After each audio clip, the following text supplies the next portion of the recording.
Hello everyone, and today I am going to discuss about the DMA controller block diagram. In the last two sessions, we have come across the basic concepts and along with that pin diagram of the DMA controller. And today I am going to give the complete information about the typical blocks of the DMA controller. So let me quickly revise the basics of the DMA controller. So this is the definition of the DMA controller we saw in the first session, and these are the various features of the DMA controller. And This is an operation of the DMA controller. So how a DMA controller will work exactly when it is connected to the microprocessor. And This is an pin diagram of the DMA controller. So we are having 40 pins, and the last session is on the pin diagram of the DMA controller, wherein each and every signal or each and every pin I explained in detail. Today I'm going to discuss about the block diagram of the DMA controller. So as we can see, multiple blocks are there in this DMA controller. So let me start with the 4 channels of the DMA controller. So these are the 4 channels of the DMA controller. So channel 0, channel 1, and the channel 2 and the channel 3. So these are the 4 channels of the DMA controller.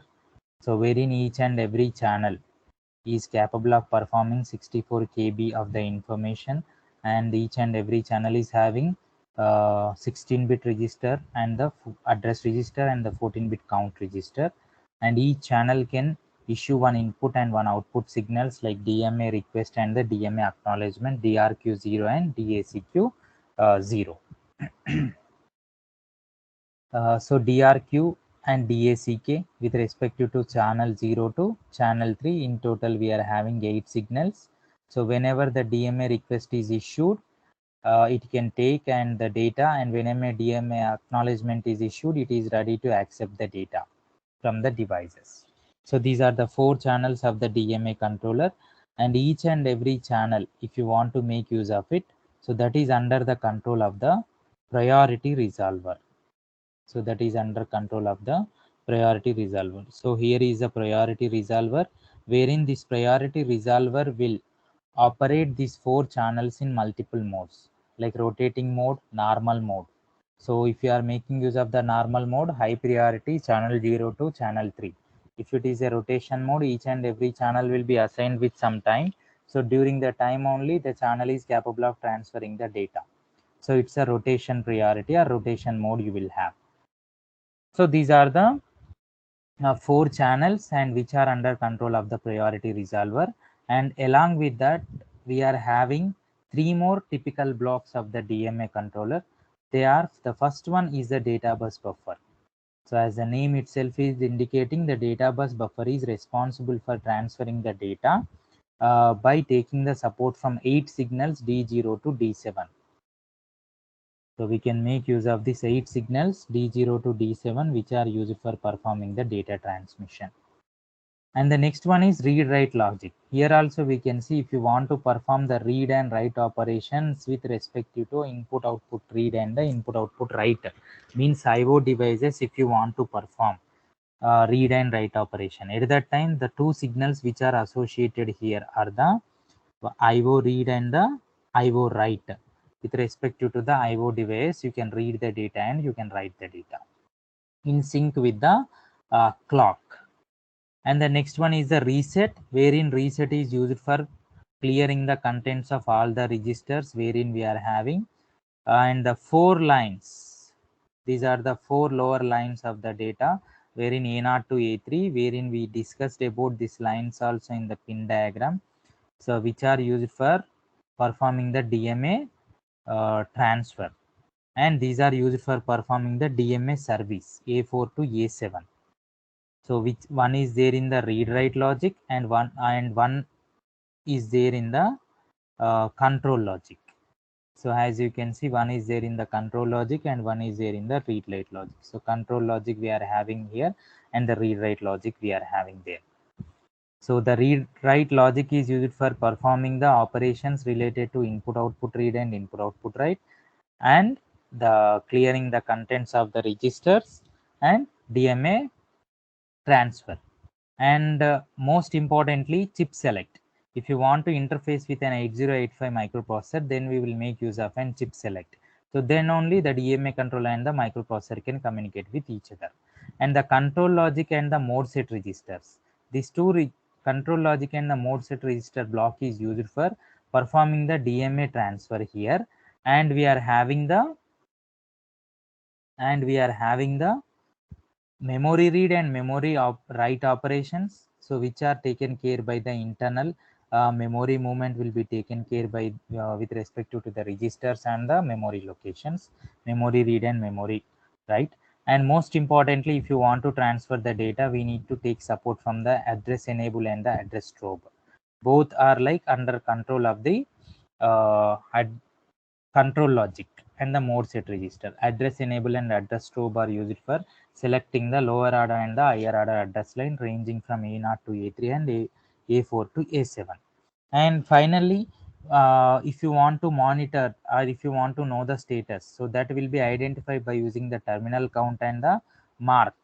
So this terminal count is used for performing the count operation with respect to the TC register, and whereas in the mark it will indicate the 128 bits it has reached, 128 cycles it has reached. So that will be indicated by using the mark.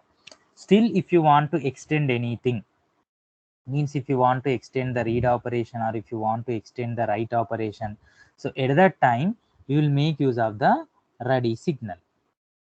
At that time we will make use of the ready signal. So this is the usage of the control logic and the mode set register block in the DMA controller, wherein it will be taking care about the all the higher order address lines and the operations related to the DMA controller with respect to the microprocessor. And next, read-write logic is purely concentrating on the I/O related operations, read and write operations. And data bus buffer is for the data transmission.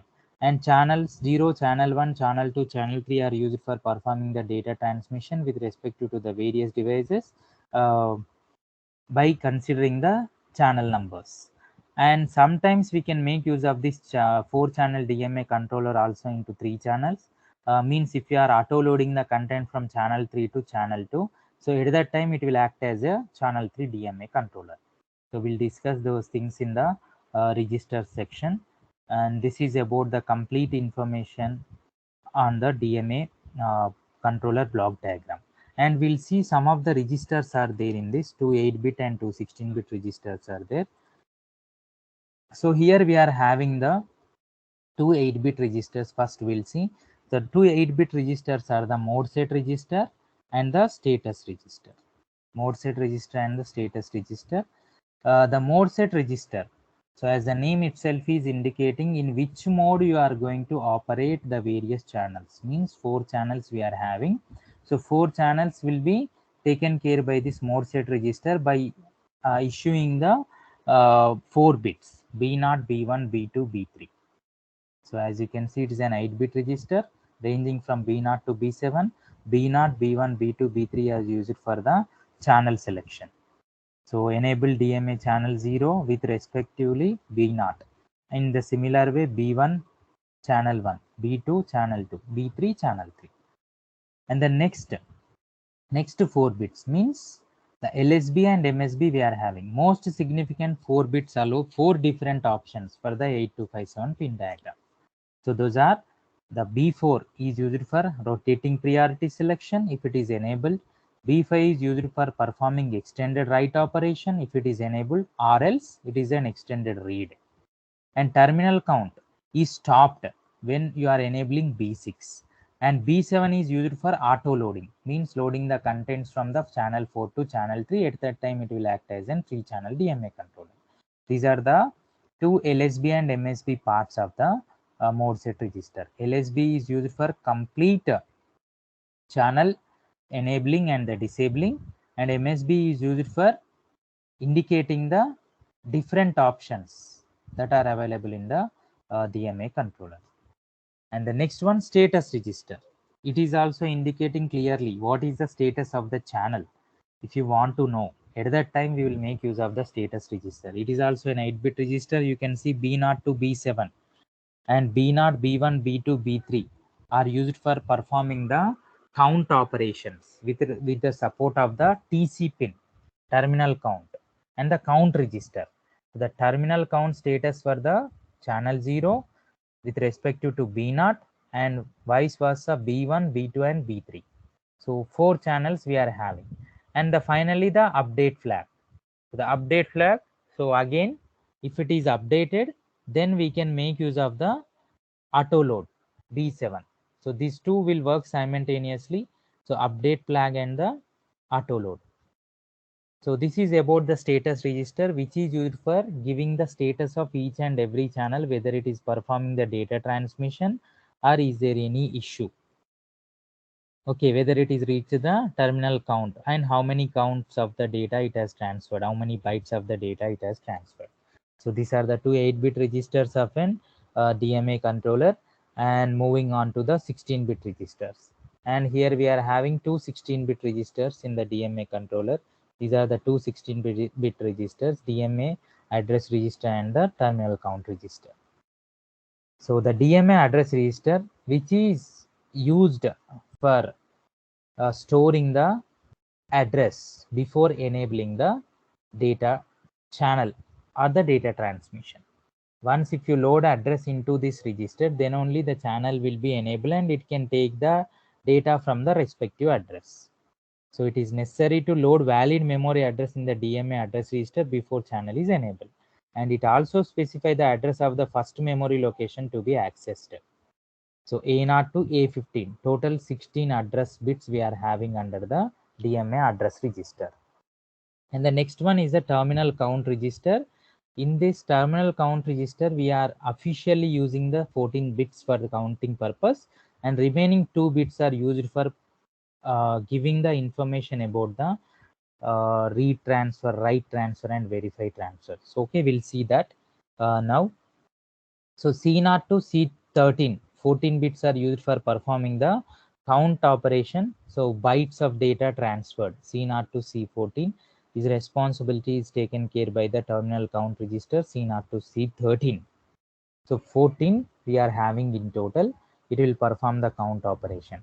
And last two means here we are having the last two. As you can see, this one and this one, T0 and the T1. So based on this, we are going to perform the 3 operations: DMA verify, DMA write, and the DMA read, and illegal operations. And illegal operations. So, and illegal operation. So if your T0 and T1 is set to 0, then DMA verify it is. So verify the data transmission. If it is set to 1 and 0, if it is set to 1 and 0, means 0 and 1, then it is indicates the DMA write cycle. And if it is set to 1 and 0, then it will indicate the DMA read cycle. And if it is set to 1 and 1, it's an illegal operation.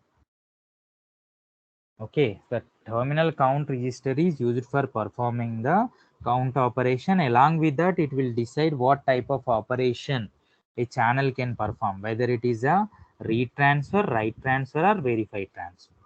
It's a read or write or verify. So these are the 4 combinations wherein we are making use of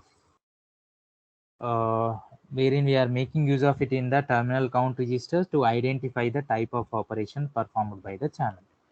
So this is about the 2 8-bit registers and 2 16-bit registers, and along with the typical block diagram of the DMA controller.